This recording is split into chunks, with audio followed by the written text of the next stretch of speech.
Hello friends, જય માતાજી, જય શ્રી કૃષ્ણ. કેમ છો બધા? મજામાં ને? તો સ્વાગત છે તમારું માહિર મંડળી ઓફિશિયલ બ્લોગમાં. તો સવારમાં જુઓ આવી રીતે અમારી ઘર પાસે આજે ઘેટા નીકળ્યા તો મને બહુ ગમે એટલે મેં એનું પણ શૂટ લઈ લીધું છે અને તમને લોકોને પણ બતાવી રહી છું. ને સવારમાં માહિરે થોડુંક હોમવર્કમાં એને ડ્રોઈંગ બાકી હતું તો ડ્રોઈંગ ફિનિશ કર્યું અને એના પપ્પા થોડીક વસ્તુ લાવ્યા હતા તો હું ક્યારની વસ્તુ મૂકતી છેલ્લે આ બે સાબુ રહ્યા છે એ પણ મૂકી દઉં છું અને હવે રસોઈની તૈયારી કરું છું. ને આજે અમારી ઘરે આવ્યા છે ફઈ. તો ફઈ આવ્યા એટલે જો અમે શું બનાવ્યું, ક્યાં ક્યાં ગયા એ બધું તમને બતાવું છું. માહિરભાઈ જો જવા માટે તૈયાર પણ થઈ ગયા છે તો બ્લોગમાં કન્ટિન્યુ રહેજો.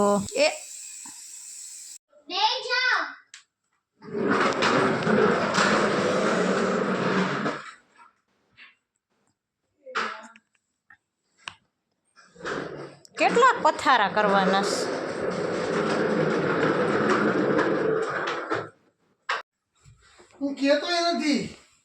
માહિરના પપ્પાને ક્યાંક જવું હોય તો ફ્રેન્ડ્સ જો આવા જ બધા પથારા કરે છે ને આપણે લેડીઝ લોકો આમાં જ ફ્રી નથી થતા, બધું કબાટમાં વેર વિખેર કરે છે અને અમારે એક તો જવાનું પણ મોડું થાય છે કેમ કે ફઈ આવ્યા છે તો અમારે આજે ફઈને મિતાણા પાસે જે બહુચરમાનું મંદિર આવેલું છે ત્યાં લઈ જવા છે. તો બપોરે જમી કરીને હું ફ્રી થઈને હવે બધાય રેડી થઈ ગયા, હું પણ રેડી થઈ જાઉં છું અને રાત્રે જવું છે ફઈને કાકાના ઘરે. તો આજે અમે જાશું, અમારા ઉપલેટાવાળા કાકા છે સુરેશ કાકા, એની ઘરે લઈ જાશું. જો આવ્યા છે અમે બહુચરમાના મંદિરે.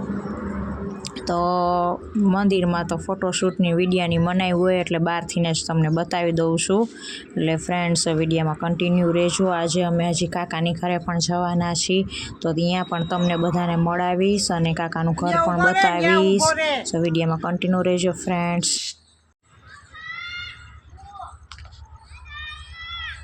હવે અમે લોકો મંદિરેથી આવી ગયા છીએ ઘરે અને ઘરે આવીને પછી થાક્યા હતા તો થોડી વાર બહાર જ બેઠા છીએ, બધા એ બાજુવાળા પણ બેઠા છે તો અમે એને ફઈ પણ બેસી ગયા છીએ. અને સાંજ પડવા આવી છે તો મારે કરવાની છે ભજીયાની તૈયારી. તો જુઓ ફ્રેન્ડ્સ આજે ભજીયા બનાવ્યા છે અને ગોગડી અમારા ઘરમાં બધાને બહુ ભાવે છે એટલે મેં ગોગડી પણ બનાવી છે અને ફટાફટ ફ્રી થઈને જવાનું છે કાકાની ઘરે.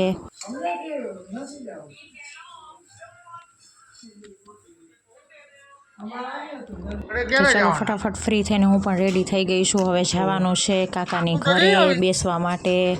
પછી ત્યાં બેસું તો રાતે આવવામાં થોડું લેટ થઈ જશે પણ કંઈ વાંધો નહીં. કાકાની ઘરે જઈને કાકાની ઘરે તમને બધાને કાકાનું ઘર બતાવીશ. તો અમે લોકો હવે જો ઘરે તાળાબાળા મારીને લોક મારીને હવે જઈ રહ્યા છીએ કાકાની ઘરે.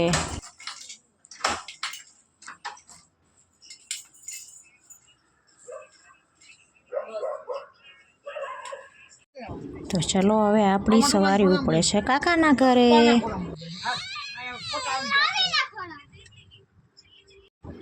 તો રાત છે એટલે ફ્રેન્ડ્સ રાત્રે તો શૂટમાં થોડુંક અંધારું તો આવશે જ અને કાકાના ઘરની સોસાયટી બહુ સરસ છે અને કાકાનું ઘર પણ સરસ છે અને રાત્રે જો અંધારું એટલે છે કેમ કે અમારા નિયાબેન આજે મામાના ઘરે ગયા હતા એટલે થાકી ગયા છે એટલે એને એના મમ્મી સુવડાવતા હતા એટલે ઘરમાં થોડું અંધારું રાખવું પડે, નહીં તો લાઇટ કરશું ને અવાજ કરશું તો અમારા નિયાબેન ઉઠી જશે. એટલે અમે બહુ ધીમે ધીમે વાત કરતા હતા, બહુ અવાજ પણ નહોતા કરતા કેમ કે નિયા ઉઠી જાય ને. છોકરાઓનું તો એવું છે, એક તો કોઈક મહેમાન આવે એટલે માંડ સુવડાવતા ને અમે ઉઠી જાય એટલે પૂરું. ઉઠી જાય એટલે પછી છોકરા જલ્દીથી સૂતા નથી કેમ કે એક નીંદર થઈ ગયો એટલે પછી વળી મોડે સુધી રાત્રે જાગે એટલે અમે નિયાનું પણ ખાસ ધ્યાન રાખતા હતા. જુઓ છે ને કાકાનું ઘર બહુ સરસ છે, કાકાના ઘરે મજા પણ એવી આવે છે.